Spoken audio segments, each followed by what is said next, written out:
video's gonna bless somebody. Shoot. Hi YouTube, it's Katie Marie, and today I have a special guest for this video. She's right here. Jackie Vegan Pizza! Hello everybody!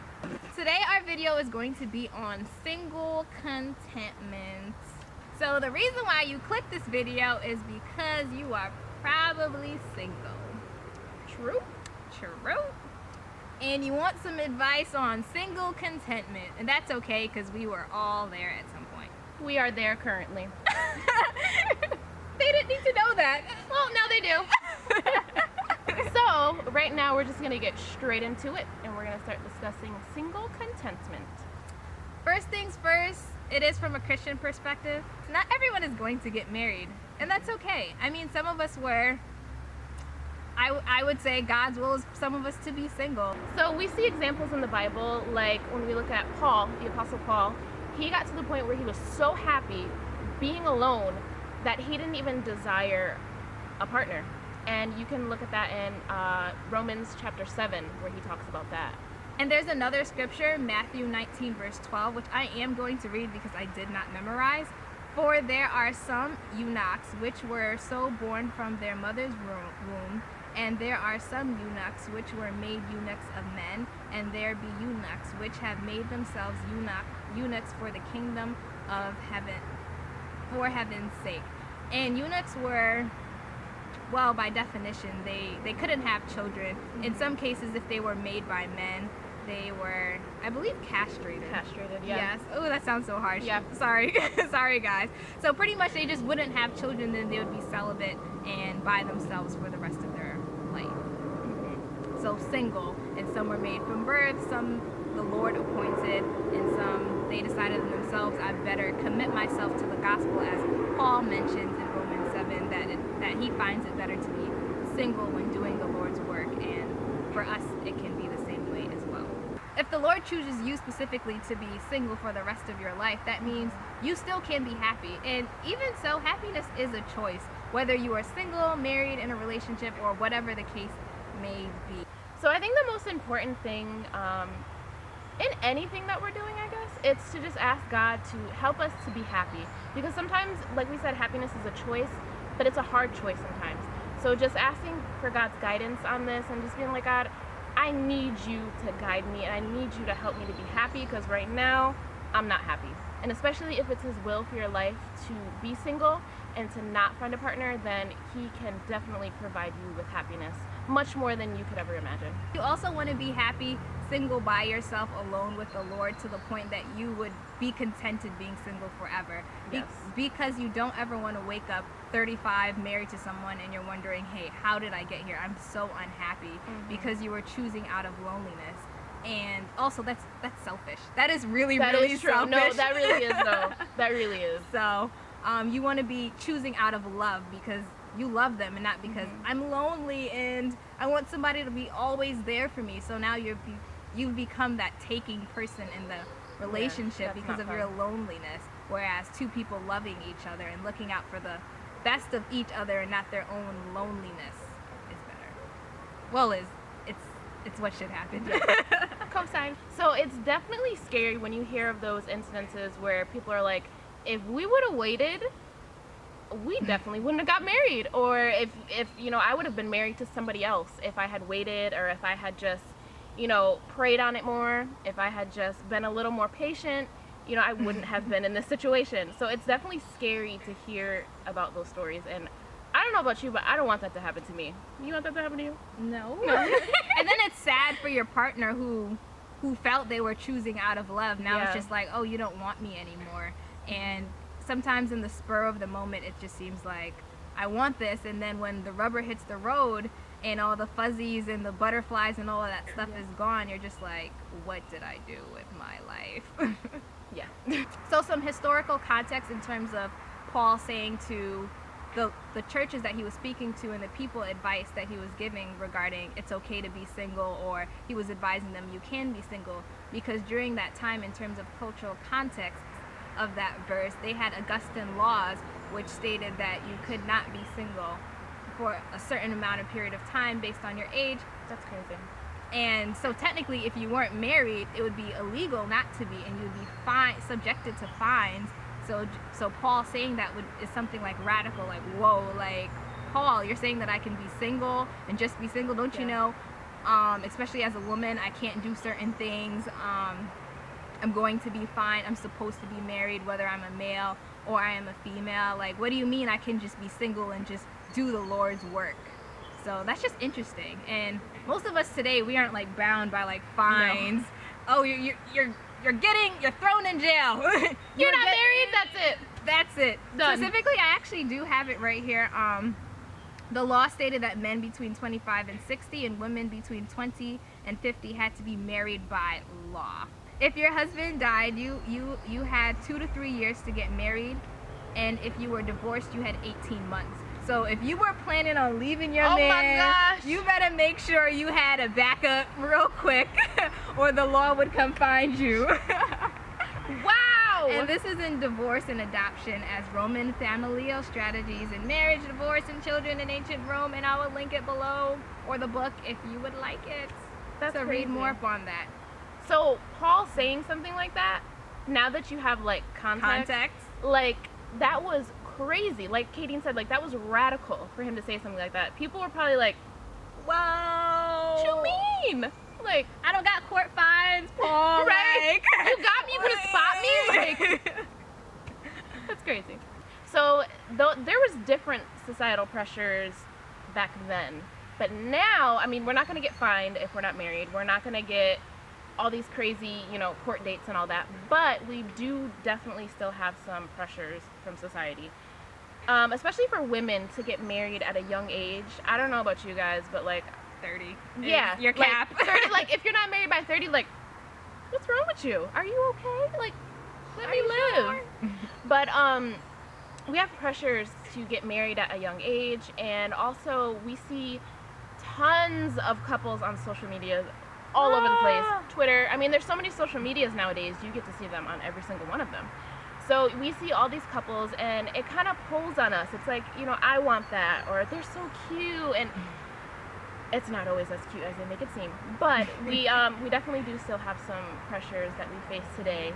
So I just talked to you about how it's okay to be single. A-okay. Here's what to do while you are single. Okay. So the first thing that you can do, numero uno, I think this is actually the most important thing, especially being a Christian. Like, this is probably the thing to do when you're starting out on this journey to happiness being single. It's building and working on your personal relationship with God. Because the relationship that you have with God is your relationship. It's nobody else's relationship, and that's what makes it so beautiful. So just really working on that connection that you have with God, and just being honest with Him, being real with Him, like telling Him how you feel. If you're sad about being single, if you're angry that you're single, just really expressing that to Him, and to just really grow your relationship. So spend time with Him, read your Bible, go outside in nature like we are right now. Really just spend time in prayer, spend time in your church community, giving back, just really building your relationship with God. So something that has helped me personally is realizing that the only person in this entire universe that can understand 100% fully and connect with you on the experiences that you encounter on a daily basis is God. Like nobody else. Like you can try to explain something to somebody that you encountered. Like let's say you had an experience where something crazy happened. You can try to explain it to them, but they will never ever fully understand your feelings. They will never be able to see it how you saw it. Just the whole thing, they just wouldn't understand. But the only one who can is God. And to me that was just like beautiful. Wow. Like, nobody else would get it. Like I could sit here and tell Katie like, oh, this is not the third. Doesn't understand. Katie don't get it. Like she don't get it. But Jesus gets it. Like that's just beautiful. So you just meditate on that for a second. Just meditate. Okay. The next thing that I definitely always say is working on yourself as a person, and especially building that character. Because it's a reality. You attract what you are, not what you want. You can want whatever you want. A lot of people want this perfect person, and they themselves are so far from it. And they're not even close enough to attract someone that's even similar to that. So working on yourself so you can attract a better person. and not even just attracting another person. Like, you want to be good for you. You get good friends, you make good connections. You are a happier person when you are happy with yourself. So next thing is fulfilling your purpose. So ask God, when you're sitting down being real with him, ask him, like, what is my purpose in this life? Because if you're to be single forever, you still need to fulfill your purpose, and that's what will make you happy. That's what will give you your drive for life, and just make you feel a part of something. Because just sitting at home in your own pity party and being sad, and this is probably why you watch this video, but it's not going to do anything. And it's better to be out there living and doing something, and in the meantime you'll meet people with similar interests as you. That's true. And like people attract, not really opposites. So yeah. Another thing that I would just add is just it just left my mind. With fulfilling your purpose, just be really adventurous. Try out new things. Like, you're single, you don't have anybody to answer to. You don't have to explain anything to anybody. You don't have to be like, oh, honey, I'm going here to do this wild and crazy thing. No, you can just go off and do it. So I'm putting my life at risk, right? Like, you have this time in your life to just really explore yourself, explore the world, meet new people. Like, it's really a beautiful thing being single. Like, often, like we said, because of society pressures, we throw this pity party, like, oh, I'm single, everybody has a boyfriend, everybody has a girlfriend, and I'm just sitting here, woe is me. But it's like, no, this is beautiful. Like, I get to do whatever I want. I get to become whoever I want. Yeah, we just totally so just do you. Do you, boo. For our closing thought is, everything comes in due season and due time. So while you're busy out enjoying your life, one day God is going to send Miss Right or Mr. Right, and they're just going to be like, whoa, and then you've already been enjoying life, fulfilling your purpose, and it's just like icing on the cake. And that's kind of how you want it to be. You don't want to be like sad and then like you're happy, because then when the rubber hits the road, that's like my coined phrase. It's just gonna be like, okay, it wasn't really that serious, and then you're bored in a marriage with someone else who's bored, because you guys were both bored, and bored. No adventure, no excitement, no nothing. And everything comes in like due time. So you definitely don't want to rush something. Then you wake up 35 like, whoa, what just happened? And then you feel trapped instead of something like a beautiful best friend that you live with type of adventure that you want. And that's pretty much what you want. You don't want to be trapped and bored. So it's better like to wait, and all good gifts come from our Father above in due season and time. And I do have a Bible verse here. Every good gift and every perfect gift is from above, and cometh down from the Father of lights, with whom is no variableness, neither shadow of turning. So God knows you 100%. Like, he knows your desires. He knows what's in your heart. He placed those beautiful things inside of you. So he knows what will make you happy. He knows what will make you happy more than you know what will make you happy. So just waiting on his timing, and just knowing that he has something in store for you. Like, he got somebody. He know where Bay is at, and just chill for a little bit. Yeah. You know, while we're here, just randomly, this like wasn't in the script, but I was kind of thinking of Abraham and Hagar, and how he went ahead and had a child with Hagar, and then ended up having to get rid of her. And in fact, we can't even just blame Abraham, because Sarah was in on the plan, and then after a while that she saw, or she more so felt that Abraham was giving her like Hagar special attention, or Hagar, because she had a child, was getting like special attention, and she felt inferior. She got mad and like threw them out, whereas if she had waited on God's timing, she wouldn't have had that extra stress. And then that person, Hagar, who I wouldn't want to say her life is messed up, but but Abraham kind of just, in a way you could say Abraham like just played with her emotions, giving her like the status of wife of his son of a nation, because that's why they had Hagar have Ishmael, to be the Isaac per se. And now she's just out in the middle of nowhere with a bag of bread and some water. Yeah, and her kid. And her kid. So yeah, we waste other people's time, and like, how would you feel if that was you? Wow. So, yeah. All right, thanks for watching. I hope you guys help. And what do?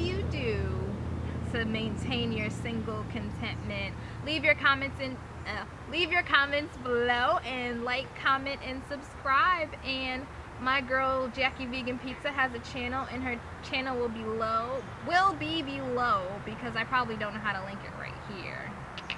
Maybe you'll figure it out then. It'll go right here. All right, toodles.